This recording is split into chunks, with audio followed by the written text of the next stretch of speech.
Good evening, ladies and gentlemen out there in YouTube land. I am Deleted Scenes, human being American in YouTube Ronin, and I'd like to welcome you to tonight's episode of Live from Sparkwood in 21.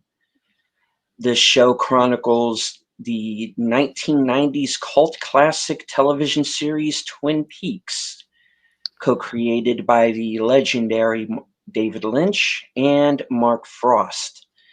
Joining me on this journey are superfans Last Call Troy Pacelli. Good evening. Natters Network. Good evening. And Aged Boomer. Justice for Flappy. Power to the birds. All right. I would like to say hello to a few people who've joined us in the chat tonight. Speaking of birds, the bird woman of YouTube. Faithful Blue Wrench and channel member, Connie Cleary.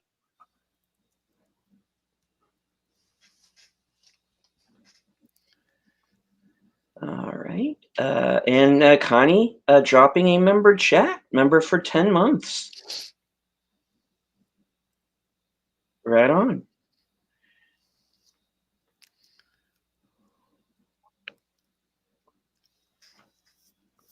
All right. Let's see who else. We have channel member JPRPH1.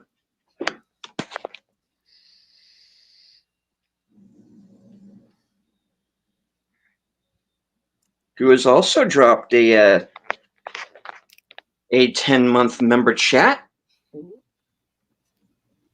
Yeah. Right on.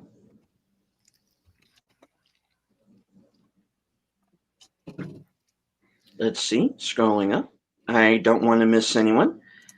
All right. The creator of the 10-word review, the host of Films with Friends, which a few certain someones on this panel might be showing up over the next couple of weeks. Big Al presents. Oh. Always good to see you, sir. All right. Let's see. Scrolling. Rawhide. Big All Al, right. a Twin Peaks fan? I'm not sure. All right. But he's always here, so it's good to see him. All right, Daniel Barry Sports Highlights.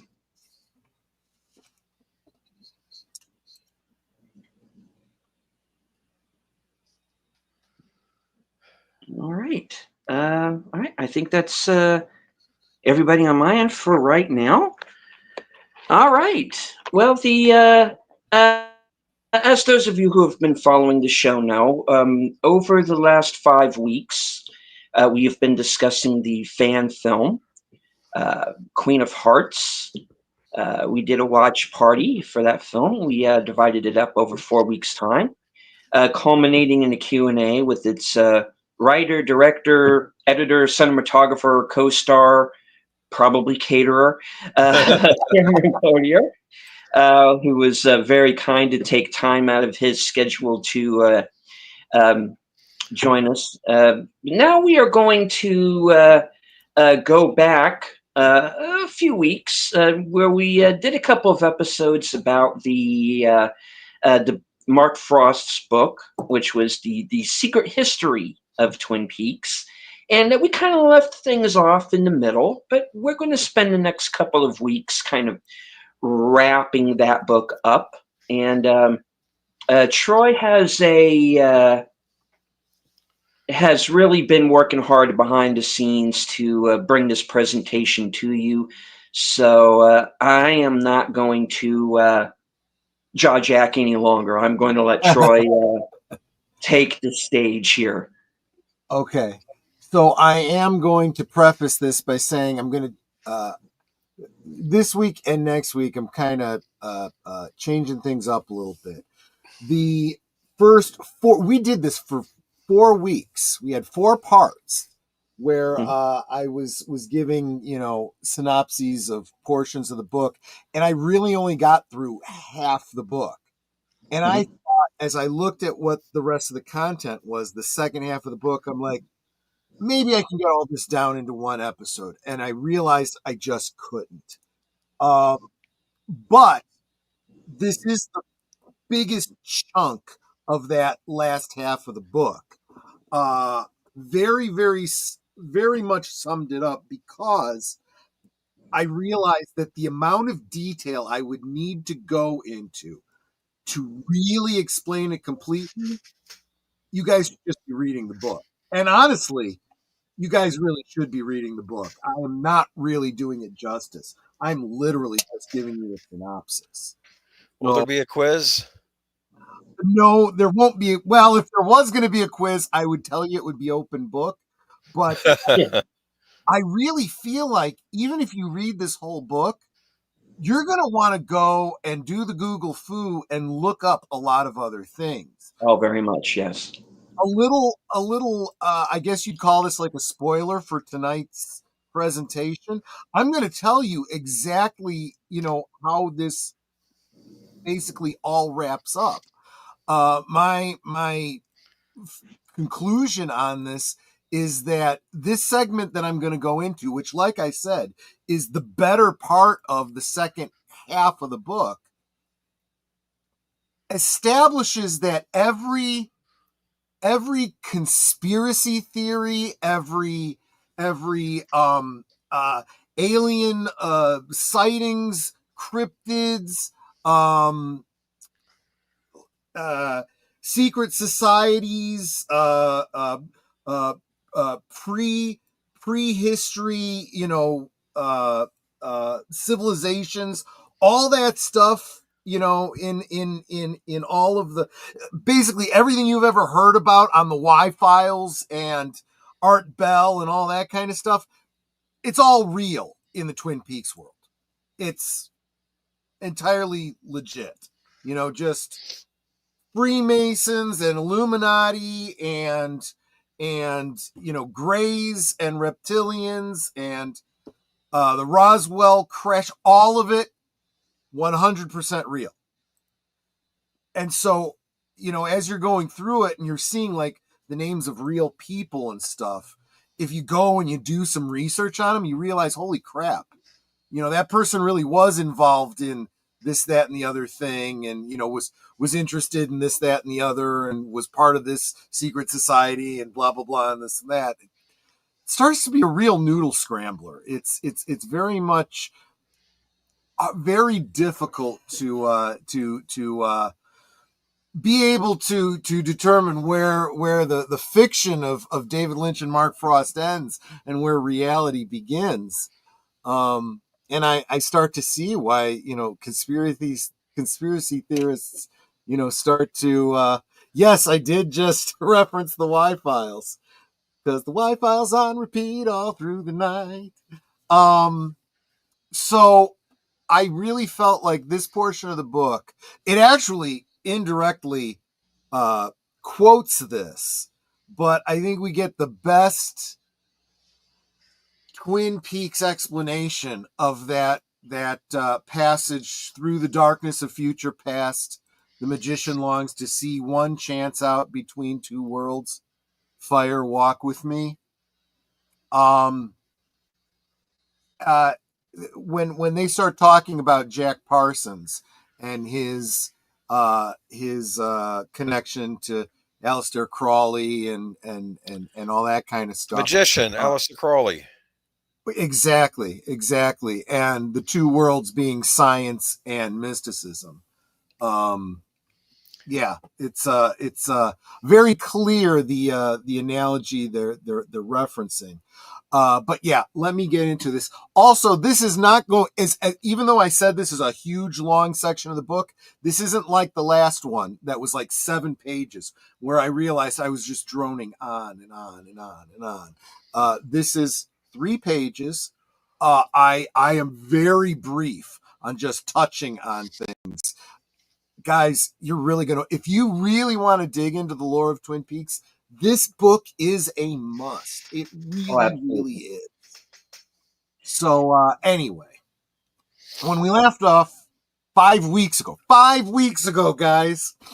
On the Secret History of Twin Peaks, I began to go down a bit of a rabbit hole about the backstory of Norma, Big Ed, and Nadine. I think we'll leave that story at that. There's a lot of backstory there too, and I couldn't sum it up without wasting the details.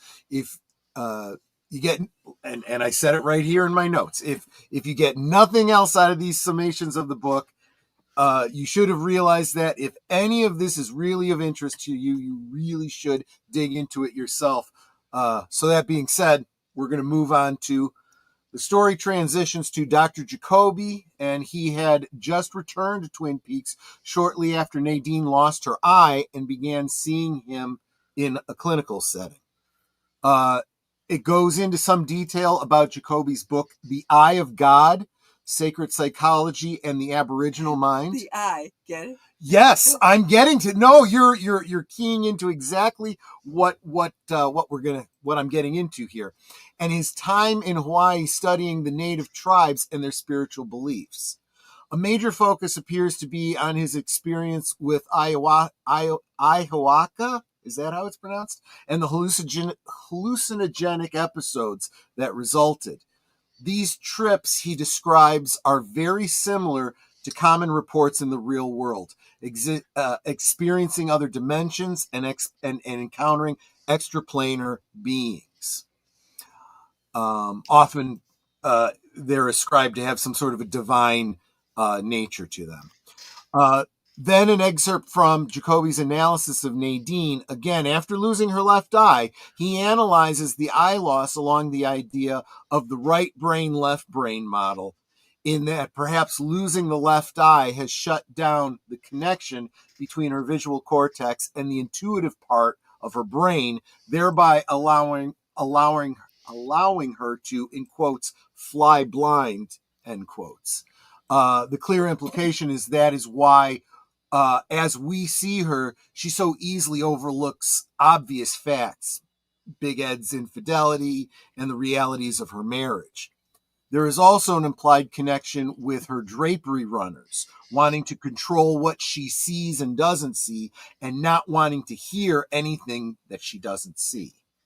In summation, Jacoby draws the correlation between his analysis of Nadine's right-left visuality to why he wears red-blue 3D glasses, giving an insight to the red-blue elements found throughout the book and the Easter eggs they reveal. I mentioned in at least one previous discussion of this book that as you're going through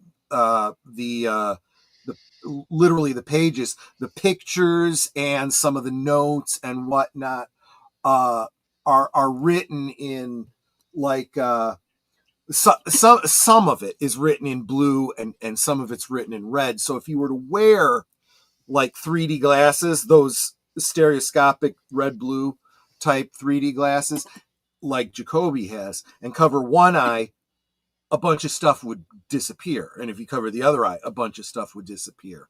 And it's very clear that what disappears when you cover your left eye is thematically related, and what disappears when you cover your right eye is thematically related. And there are some interesting clues and Easter eggs in those relationships. The autopsy of Josie Packard. Now, this is an excellent point. It clears up something that may not have been clear when we saw Josie die, right? It's not like her body disappeared. She just died, and her body is there, and they were able to do an autopsy on her. So the autopsy of Josie Packard underscores that there is no apparent cause of death. No exterior or internal wounds or damage, no drugs, no poison. Only one note. There is a Twin Peaks post clipping reporting. Oh, that's not the note. I completely overlooked the note. Anyway, you know what? I can go back to the book itself real quick, because that's a thing that I can do. It was just before this. Here it is. I'll tell you, when we get into some of this character stuff, it really is kind of heartbreaking. Yes, here it is. A curious anomaly. Again, this is from the autopsy report on Josie Packard by Dr. Hayward. Curious anomaly. Body weight much less, at least 25 pounds than physical appearance would indicate. I have no explanation for this. Again, that's because he sees nothing wrong. Not that she had, eaten or not eaten. There was no explanation. She seemed healthy in every physical way.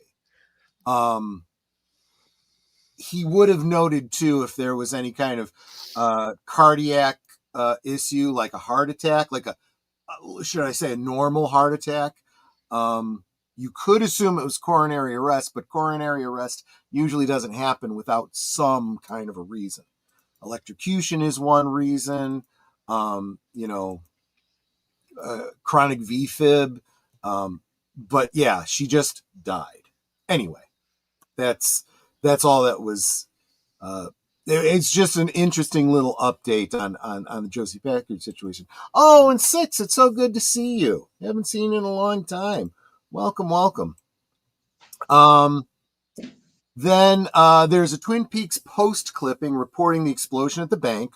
Audrey survived, having been shielded in part by the bank vault door, as well as by Pete Martell, whose body was found lying atop her. That's heartbreaking, but somehow so beautiful and heroic. It's what Pete would have done. Exactly. No, there's no question about it. That even if it hadn't been in the book, you'd have almost assumed it, right? But Catherine Packard sold the sawmill to Ben Horn and the Ghostwood Project pretty much immediately after the events. And of course, it goes back into the fire that happened there and how business had been dwindling anyway, and so on and so forth. There is a note from Audrey. This is also very heartbreaking. It's like a 3-page handwritten note from Audrey to her father. It demonstrates that she was doing this, being at the bank and everything, in the hopes of getting her father's attention, getting him to listen to her, and to respect that she had grown up and decided to no longer be a, quote, in her own word, selfish bitch, close quote. That's what she said, But it's exactly what the fans realize. You see her character grow. Like, what a pissant she was in the first episode, and how she's really trying to take responsibility for things, in the second season. She called for a press conference. She's the one who called for the press conference. There was some mystery about that at the bank, where she intended to explain why she was protesting the Ghostwood Project and to expose her father's illicit dealings. A patient file on Ben Horn containing Jacoby's notes on the Civil War breakdown gives some insight to all that whole crazy story. I think we analyzed it pretty well ourselves when we were going through the episodes. Then the strings of Jean Renault and Hank Jennings stories are tied up. We know that Hank Jennings died in prison. There's also a note that he sent to his friends and family in Twin Peaks, literally the day before he was killed.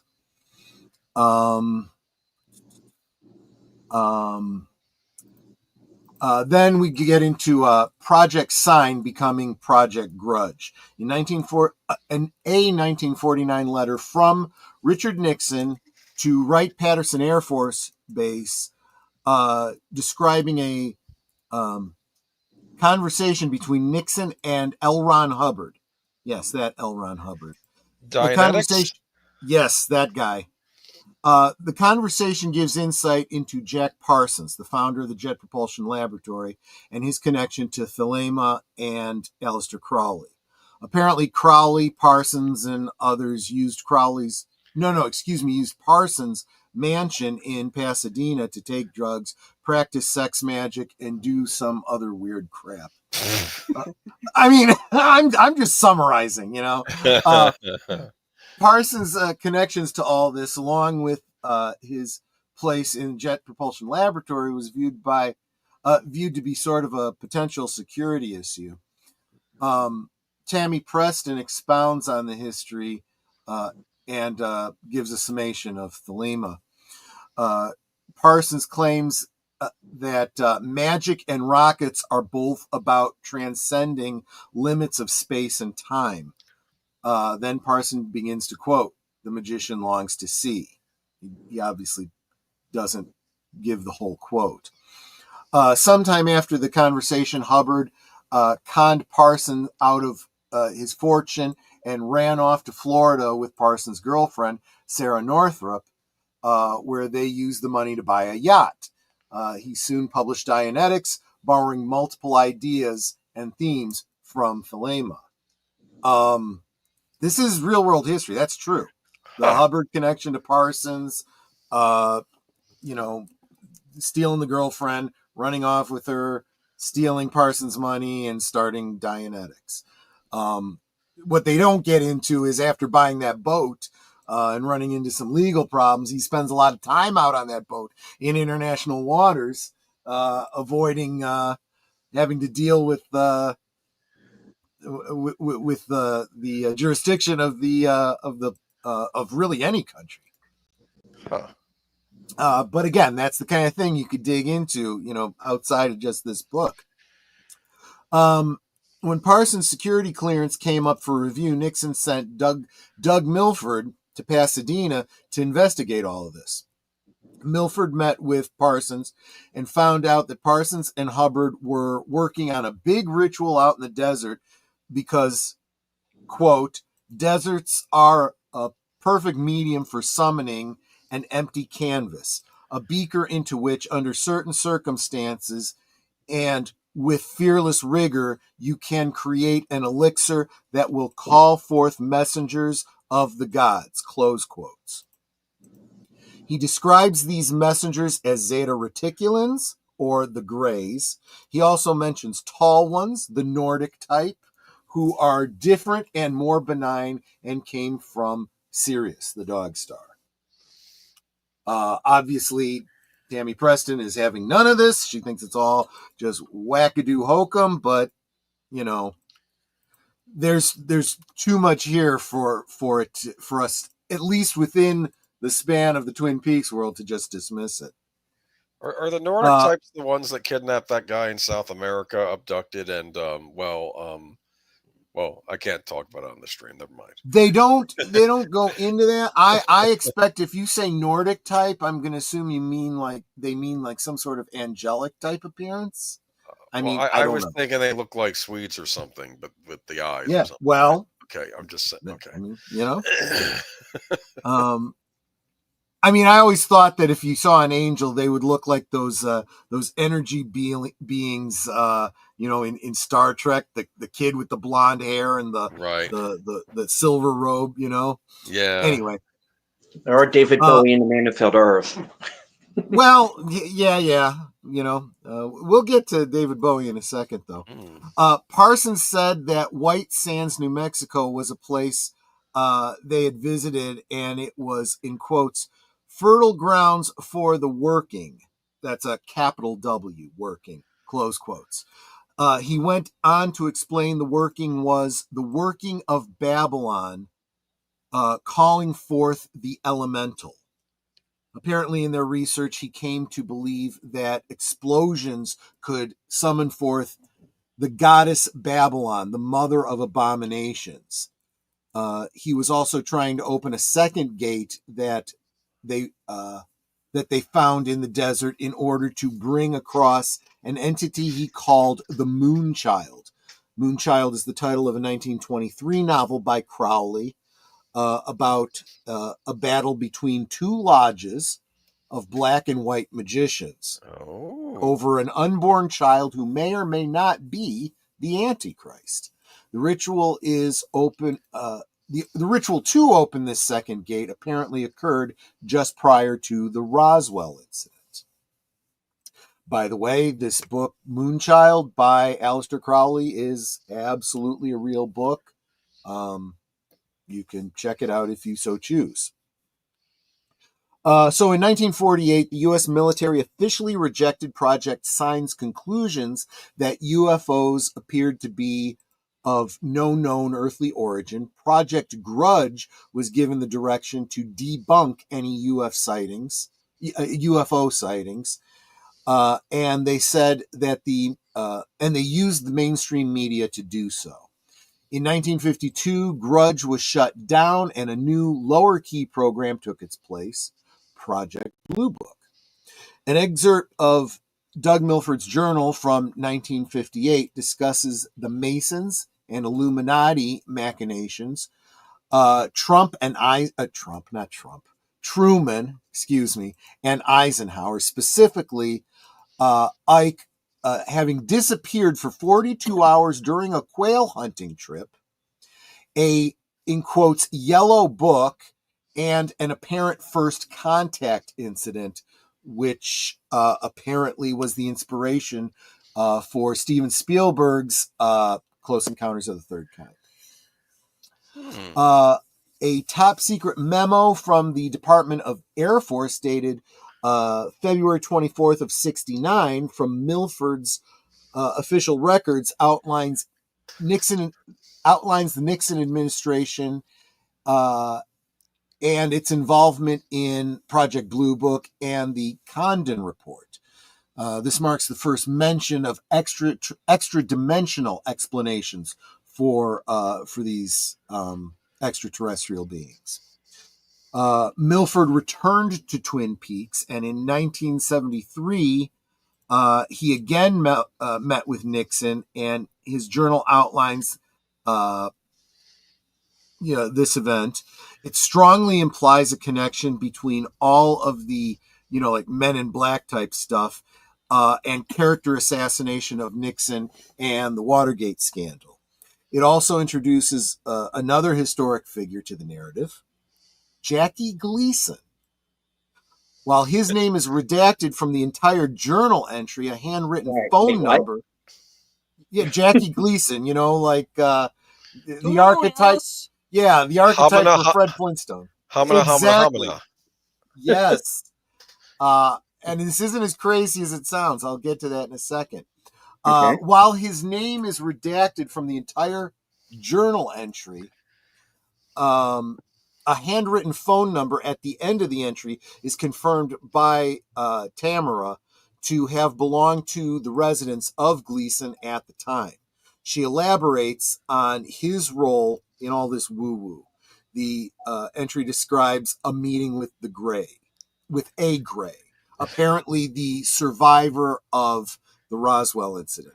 And this was Milford, Jackie Gleason, Nixon, and some general, apparently. And it was just the most bizarre thing. It kind of, the way it's described kind of reminded me of the aliens in the movie Signs, the M. Night Shyamalan film. Because we're getting into some Whitley Strieber area here. Remember when Communion came out and stuff like that? That was a huge deal. Yeah, exactly. Finally,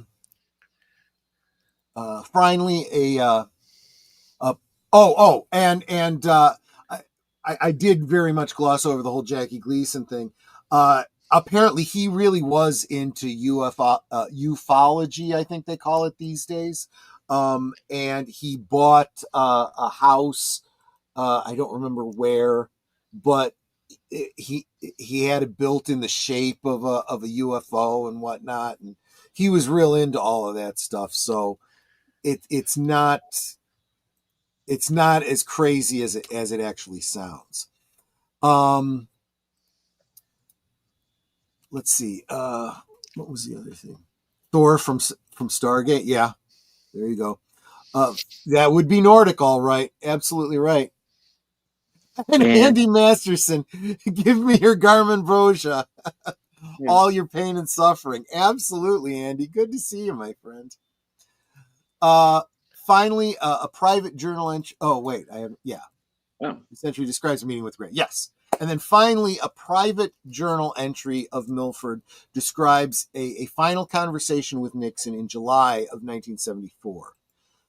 Nixon outlines the government conspiracies on both sides, for and against Blue Book and the alien contacts, and conspirators against Nixon himself.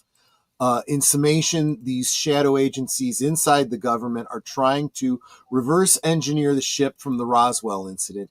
He also confirms the Greys, the Reptilians, and possibly 4 other aliens involved in all of this. Joe's Atmosphere. That's Yes. very nice of you. On his way to Thank me. you, sweetie. Thank you for the $1.99. And safe travel, sir. Absolutely. So again, like I was saying at the beginning, basically every conspiracy theory, every alien legend, every bit of esoteric lore is real and literal in the world of Twin Peaks. The archivist essentially brings it all up to date by stating that Ford put Dick Cheney and Donald Rumsfeld in charge of all this MIB stuff, and that's the last anyone heard anything of it. Well, except maybe until Doge starts poking around. We'll see. This was written before all that, so they wouldn't have mentioned any of that. As for Milford and the archivist himself, an article from July 15th, 1982, Twin Peaks Post, welcomes the Briggs family to Twin Peaks. A secret Department of Justice memo to Mayor Dwayne Milford, dated May 28th, 1983, explains that the Blue Pine facility was directly related to Reagan's Strategic Defense Initiative and as such classified top secret. This memo was signed by FBI Regional Director Gordon Cole and Special Agent Philip Jeffries.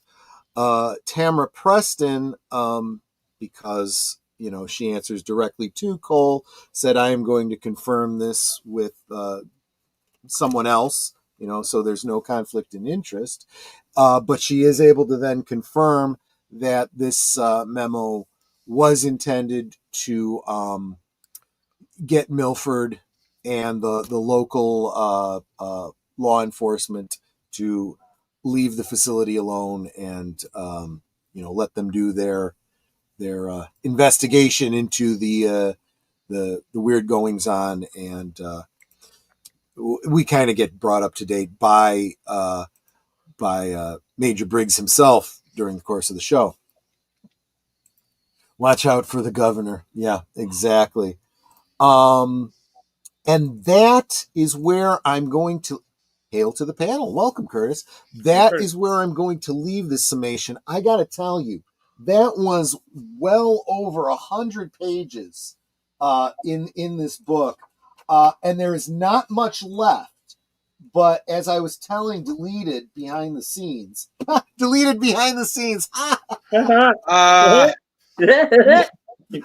mean to do that, but that was funny.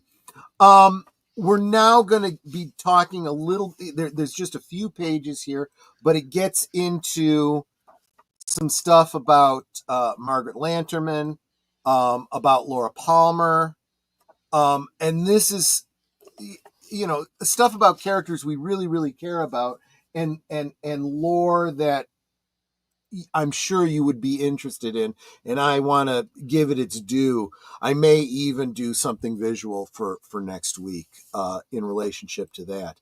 But if you are at all the type that is into UFOs, in search of, and the Y files and coast to coast and all that kind of weird stuff, I'm telling you, it's all here. It makes it very clear that Lynch and Frost were doing their research on this kind of stuff. I also recently, and it's not important because there's plenty of stuff out there for you to look into, but I happened to see a video the other day that was interviewing a gentleman who had a bizarre and very long spiritual journey from being studying to be a Roman Catholic priest to becoming a Mason and a Satanist and What? a Mormon. Oh my gosh, it's the most bizarre thing you've ever heard. I'd say that's like 180 times 4 or something. It's like But you know, here's the funny thing. To hear him tell it, you start to think maybe it's not as far-fetched as it sounds.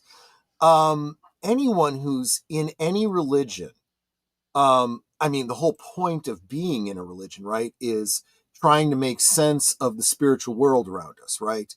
And if you believe in a spiritual world around us, you believe that there is a battle between good and evil going on all the time. Let's face it, if you boil down the Twin Peaks thing, the fight between the White Lodge and the Black Lodge, it may take weird symbology, but you could superimpose it with Judeo-Christian mythology, with Native American mythology, with Buddhist mythology, and it's all going to work, right? And what this gentleman was implying is something I've heard before, that most, if not all, of the major world religions are infested with corruption. And you know, you may go into any given, let's say, Christian religion with the best of intentions to do good and, you know, seek out the light, so to speak. But there are people even within that'll lead you astray and tell you, you know, in fact, he was saying that when he was at seminary, a more advanced priest who, you know, was instructing him and whatnot said, you know, Jesus was he was a witch, you know, and started talking to him about the Solomon and the books of Solomon and the greater keys and this and that. And he goes, you really should, you know, look into witchcraft and everything. Whoa, so he went and started studying witchcraft, which, yeah, see, you're already in, and oh, okay. And you ask a witch, oh, we don't believe in the devil. We don't believe in the devil. You know, the devil's just an archetype, you know, a symbol. And it's like, yeah, okay, that's what you're telling yourself. But, you know, and like I said, the Satanist thing too, though. That's what kind of through me for a loop. Well, because once you start down the dark path, right, forever will it dominate your destiny, right? And you know, and he went through, you know, the paths and the levels and the lodges, and he got into Freemasonry, and he got into, like I said, he got into devil worship and the whole bit, and you know, he finally came out the other side. He you know, he said things about the Mormon Church that I won't repeat here, because I think there could be, you know, so it could lead to defamation issues. It's nothing I know personally. But there was a joke on Millennium where instead of Scientology in the episode, it was self-osophy, and Frank Black was investigating self-ophacy, and the Millennium Group said, Frank, stop going after the selfologist. And he says, why? We have looked evil incarnate in the face. And then his friend said, evil incarnate can't sue. Well, yeah, good point. Yes. You even had a stand-in for L. Ron Hubbard in the episode. It wasn't L. Ron Hubbard. It was another writer that was supposed to be him. Go ahead. See, it would have been easy for me. It would have been easy for me to take everything this guy said and say, okay, this guy's just nuts. But there was just enough in it that if you hold it up to current events and things that you've seen, you go, there just might be something in this. At one point, he was talking about, he said, when it comes right down to it, Satanism is just the worship of power, you know, and, you know, seeking eternal life and so on and so forth. And when he describes, how do I say this in a YouTube friendly way? when he describes what is necessary in Satanism for eternal life, it sounded very much like some Bohemian Grove type stuff, and stuff that might have happened with a certain guy who didn't 86 himself on, from a certain island. If you get what I'm saying. Doing things to very young people that is see, pretty like that around here, mister. Yeah. I know what you're talking So about. as I'm listen, reading all this stuff about Thelema and all this stuff, and that, is in the back of my mind, I'm like, this is just too damn real world. All the trafficking, all the, disappearances, all the things that you see in the news lately. It's getting... I guess that's what good fiction does. You can't tell where the line between fiction and reality really is. Right. That's how you know they've woven a good tale. But it's all just really, really creepy stuff. But yeah, and if I would tell you guys, start with The Secret History of Twin Peaks, and if you see any names, if you see any dates or places or events that you think, I wonder how real that is, Google it up. And you're going to find out there's a lot more truth than there isn't. In a way, I mean, Doug Milford kind of plays like a Forrest Gump type character, right? Where everything in Forrest Gump was real, right? Those were all historic people. Those events happened and so on and so forth. It's just, Forrest Gump is a fictional character. He wasn't really there and didn't really have anything to do with those things. They kind of do the same thing with Doug Milford. It's like, if you look up Doug Milford on the internet, all you're going to find is Twin Peaks. But all the events that he witnessed and investigated, seems like most of them were pretty much real. Very interesting. Uh-huh. Very interesting. Okay. But the fact is that I've done actually a lot of research on the esoteric. I know a lot. So if anyone really wants to know more, I'd be happy to go into that, but maybe not on a live stream.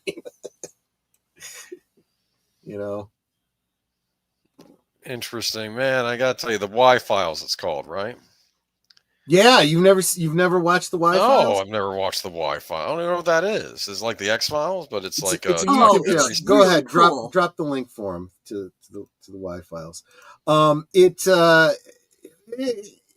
kind of like the modern day version of Coast to Coast, right? In fact, he's even said that he was very much inspired by Art Bell when he started putting the Y Files together. It's a YouTube channel that up until recently had a stream, had a video that would come out every Thursday night, usually about an hour long.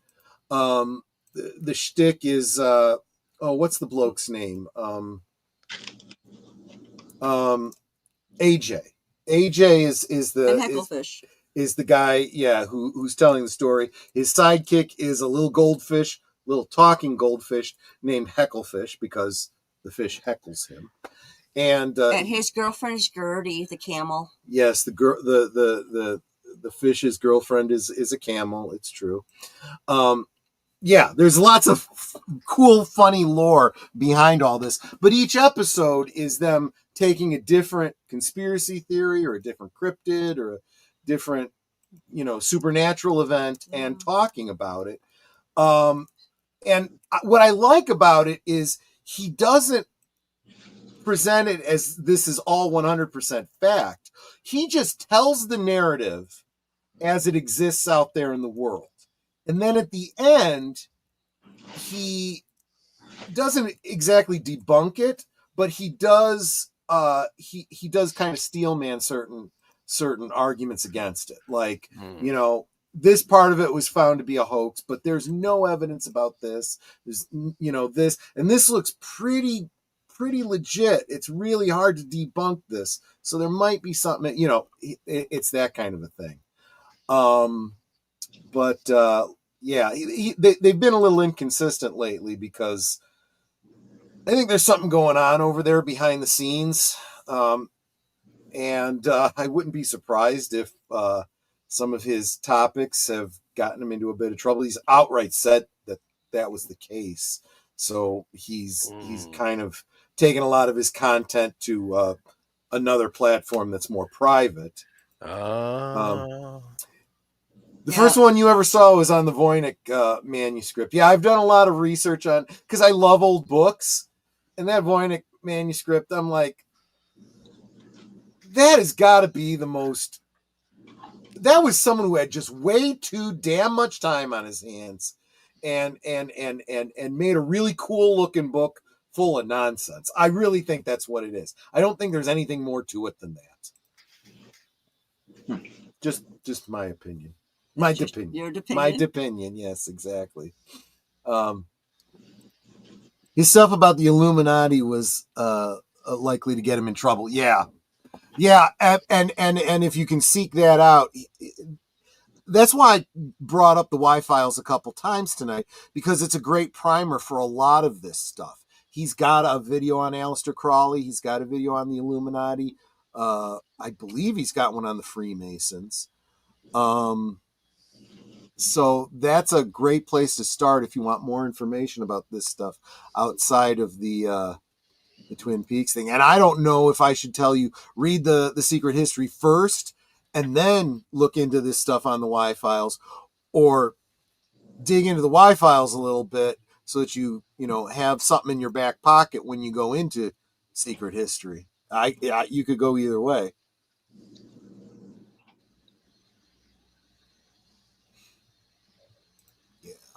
Yep. So some homework for all of us there. The Y-Files, great channel. Please check it out. Netter has the link in the chat. Everybody's stream. And the great thing about it is he's much better than I am about talking about the other platforms he's on and how you can get more out of them. Like, I'm on their Discord too, and there's always conversations going on over there. If you have questions, you can, say you want to learn more about the Illuminati. You could do it on his Discord. You'll get a bunch of wackadoos. You'll get a lot of people that probably do know a thing or two. You're going to have to weed through it. And then he also has a thing where it's kind of like a members only thing, where you can be like this on the panel, like and talk to him directly. Talk to him face to face, as much face to face as you can be over distance, and basically ask him anything. You can get like a tour of the studio and all this, which we've seen tours of the studio before, because he'll kind of like take his camera and kind of walk around the studio and go, "This is what it looks like." It's a serious studio. I mean, it's not like in his basement or anything. It's an actual studio. It's an actual studio. Yeah, it's with staff and everything. I know it's professional goals. That's all I can say. Hey, one day I want to have an editor. That's my goal. I want an editor because I hate editing. We need an editor and a graphic designer, and that's you. I know. Well, that's just it. It is all me. I was speaking of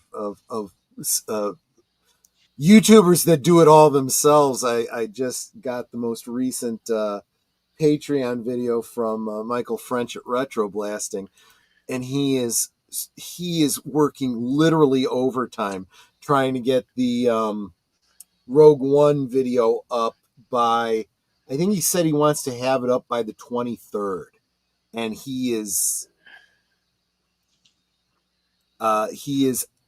excreting bricks, to put it nicely, because there's just so much to be done and so much editing.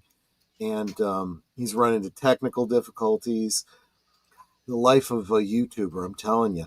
I mean, it's not like any of us have ever had any technical difficulties as streamers, right, guys? Nah, never. Professional.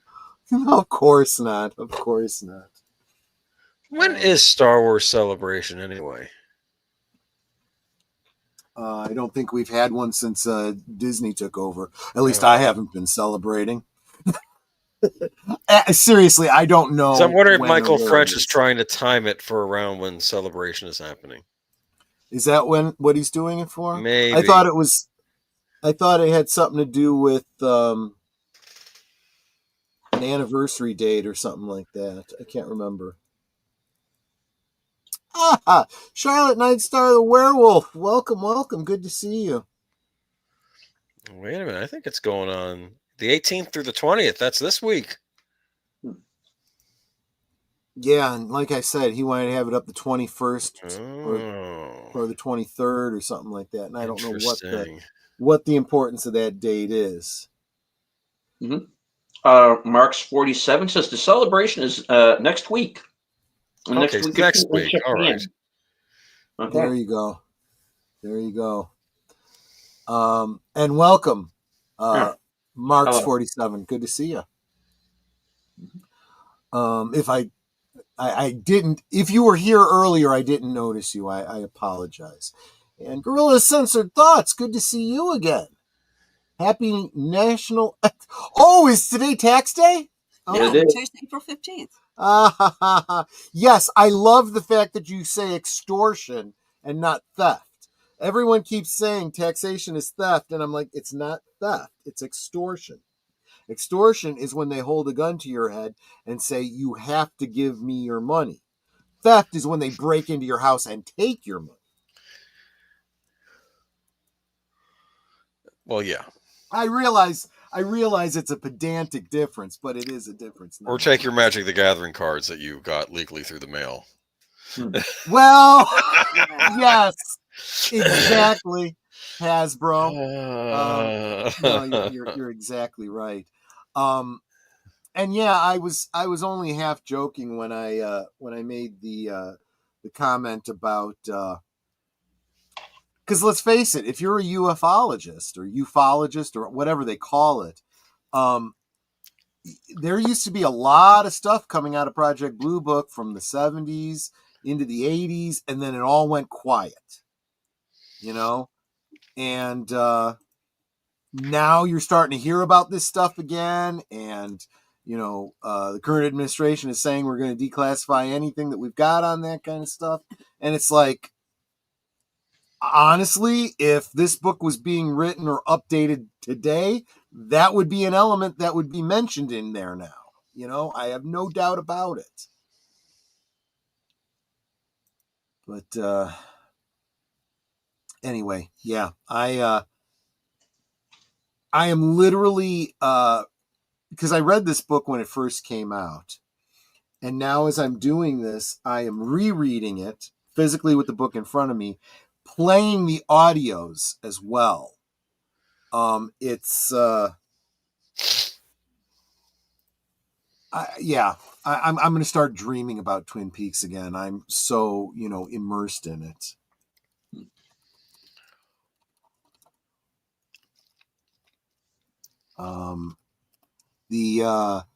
There was one other thing that I wanted to share. No, it was not here. It was in the here it is. I did want to say, because I am going through the since I'm using the audio version, I'm trying to remember what's his. Give me a second.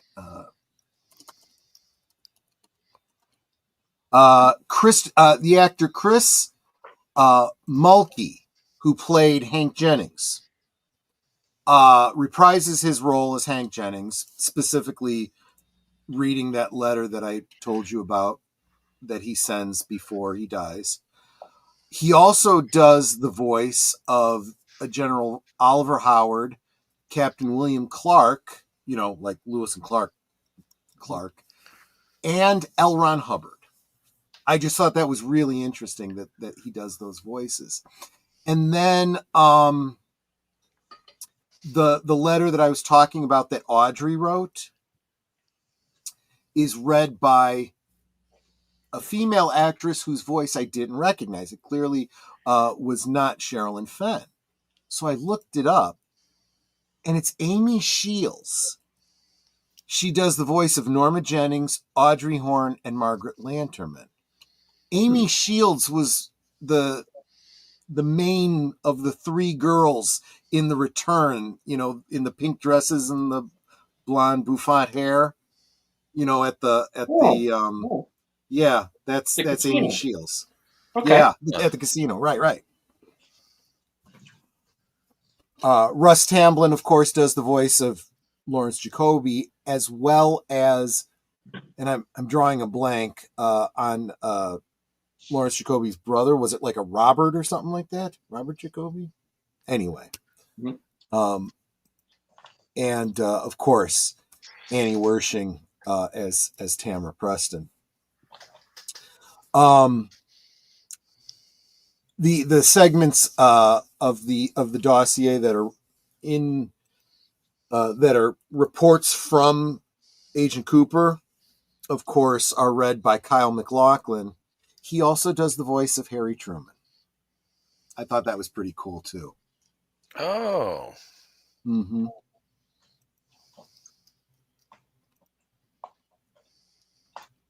The president or the sheriff? Oh, the sheriff. Yeah, no. Although the president Truman is mentioned, he there's no notes or anything in his voice. So, yeah, it's the sheriff. But yeah. Right on. And but that's yes. all I was going to say that's all I got for this week. It was I know I kept it brief, but there was a lot there. I really truncated it. And didn't you say that next week is going to be the epilogue? Next week will be the epilogue, yeah. And I think it's appropriate. It starts out with Margaret Lanterman. Yeah. Mm-hmm. And of course, there is now a documentary that's soon to be in release that will be about Catherine Coulson and filming season 3, among other things. Mm-hmm. Good. Yeah. Honestly, the behind the scenes and the real life characters, you know, of these actors were that's an incredible story in and of itself. And I'm just glad that I was able to have even a small part of it and got to meet so many of them, you know? Yep. Indeed. All right. Very cool. Indeed. All right. So, a short one this week, folks. But like Troy said, next week we are literally bringing the fire because it's going to be all about the Log Lady and Laura. So, stay tuned. And then I'll be doing a 6-week series on Flappy's second career as a I don't know if I can say this on stream. Basically, he was robbing pharmacies and selling stuff on the side, if you know what I mean. I'm just Gosh. Was that before or after his stint as a male stripper? Oh gosh. Yeah, no, that was before. That was because you don't take the product you're stealing, man. I don't want to say he dipped into the Ritalin a little bit too much. It wasn't good. That wasn't his lowest point, the stripper, either. I'm not going to get into the lowest point yet, though. Okay. Yeah. And then, of course, after that will be my 12-week. Oh God. my 12-week mini-series about the Douglas fir. Oh gosh. Okay. I go in depth, in detail. No? Okay. Well, it depends on how in depth you're going. Oh, we're going deep. I'm sorry. Am I still on the air? Oh, my channel, Yes, my beautiful, yes. beautiful channel. It's all over. Oh, Oh, no. All right. tears.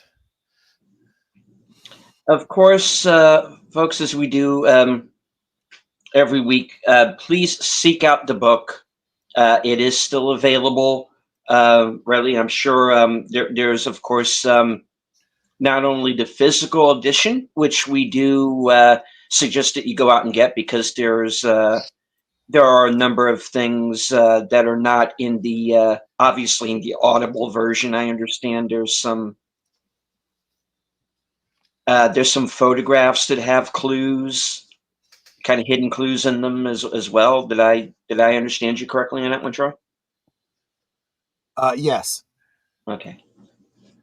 So even if you have the Audible version, please get the physical version as well, because it goes another layer deeper. Well, So, I will say this: the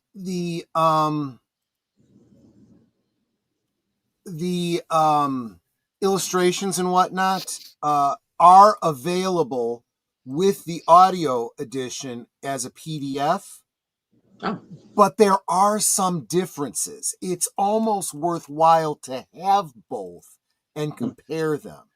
I can't say for certain, but I have to wonder if there isn't some gaming and clues in the differences between like two different versions of pictures and whatnot. I'm going to have to do more of a deep dive into that myself.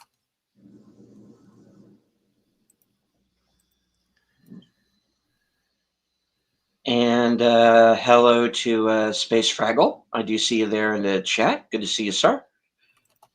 All right. Hello, Space Fraggle. Yeah.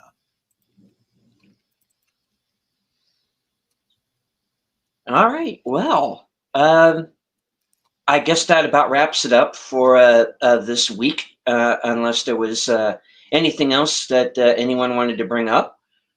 Of course, return here next week as we wrap up The Secret History of Twin Peaks.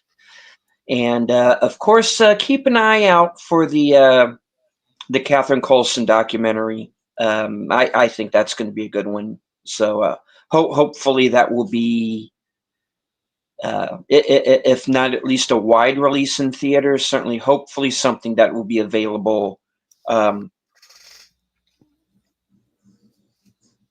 and video on demand very soon.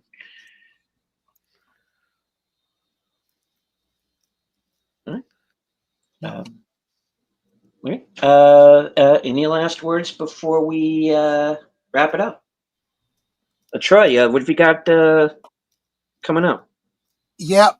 In about, a little less than an hour, I will be, Netter and I will be presenting the next episode of Blake 7. I believe it's episode 12 of season 2, The Keeper. And that has been I feel like it's been a very successful series.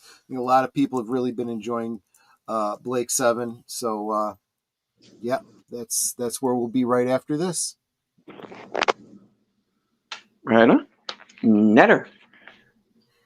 As Troy said, right after this, we're going to be doing Blake 7. And a couple days ago, I dropped a new vid on money saving tips, so make sure you check that out. I also want to remind everyone out there, you can become a member. That's on true. Troy's channel every Monday, he has a members only stream. And you can only see the super secret stuff if you are a member. I am having member streams at least once a month. I'm trying to aim for 2. again, super secret stuff that you can only be a part of if you are a member. And I'm not sure what super secret stuff that Deleted has, but again, you can only be a part of it if you are a member. And it doesn't cost much. It's less than a cup or price of coffee, which isn't difficult since Starbucks is super expensive. Yeah, that's true. For Troy, his lowest tier is $1.99. My lowest tier is $2.99. That's usually what some of y'all put in as a super chat. And for that, you can be a member for an entire month. So just putting that out there. Yep. We're cheap, easy audience.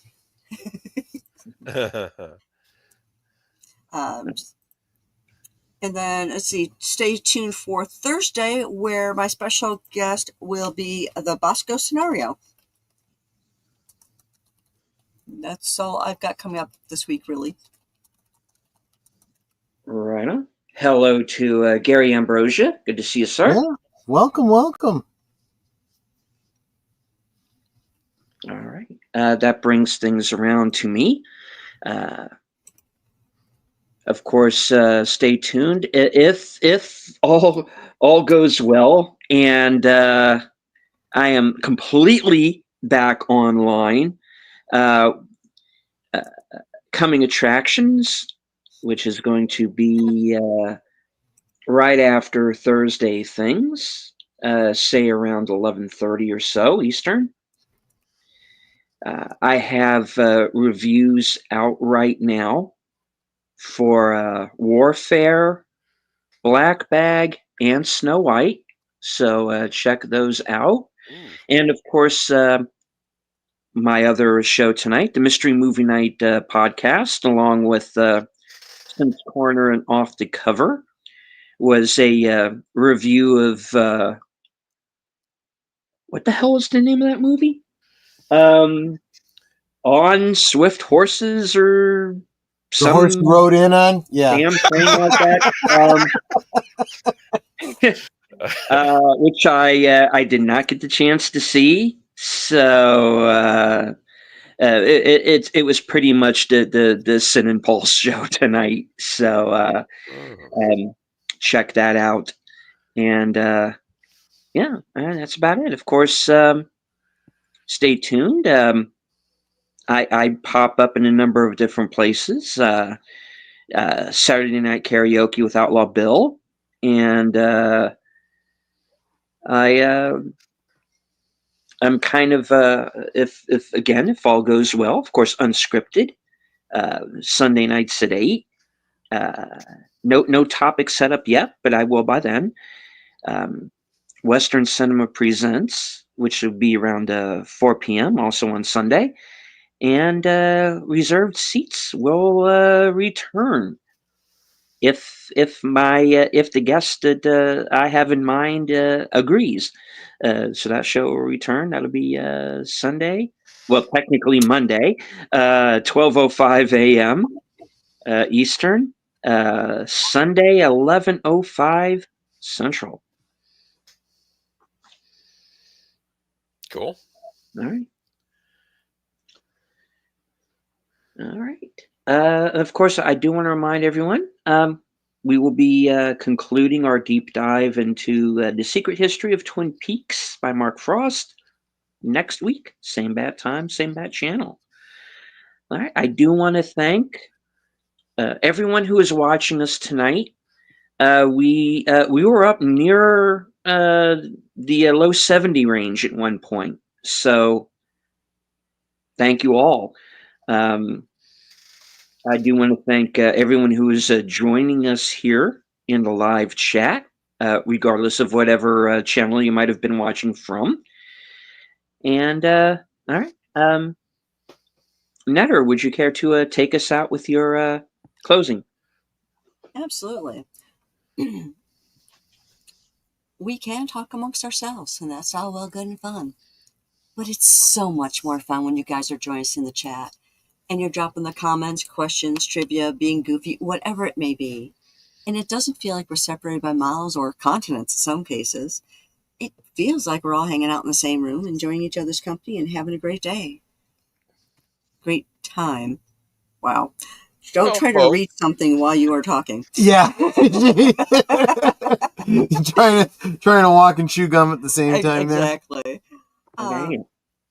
You know, you guys can be anywhere and you're here. That is so encouraging. I love seeing you guys in each of our chats. Not just encouraging us, but encouraging one another, saying hello to each other, dropping, you know, the comments and trivia and goofiness and all that. I love all that.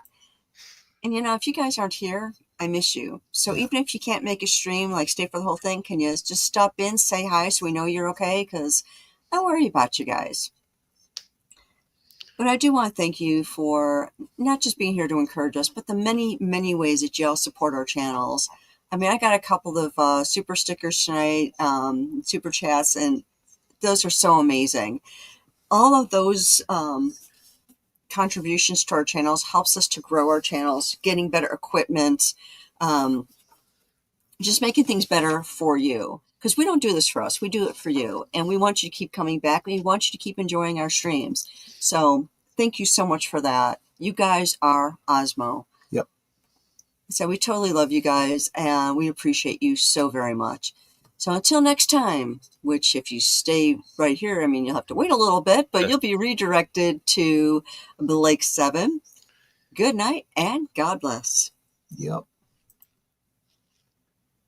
Yes, if you are watching on my channel, you will be redirected directly to Troy's channel for Blake 7. Once again, thank you all for joining us here tonight. We know a little bit of a truncated show, but next week when we close this out, I think it's going to be probably one of the best episodes that we've done. So stay tuned. From HQ, the corner of Sparkwood and 21, and all points north, south, east, west, and beyond. Good night. Take care. Stay strong. Be safe and healthy. Don't join any cults, or Please. Please. please don't. Uh-huh. We Flappy don't Joe. recommend it. We don't recommend it. Except the Flappy cult. Well, no, I was just gonna say I have information not about Flappy, but Flappy Jr. may have gotten involved in some stuff, but that's for another stream. Oh, geez. Because this is how we win.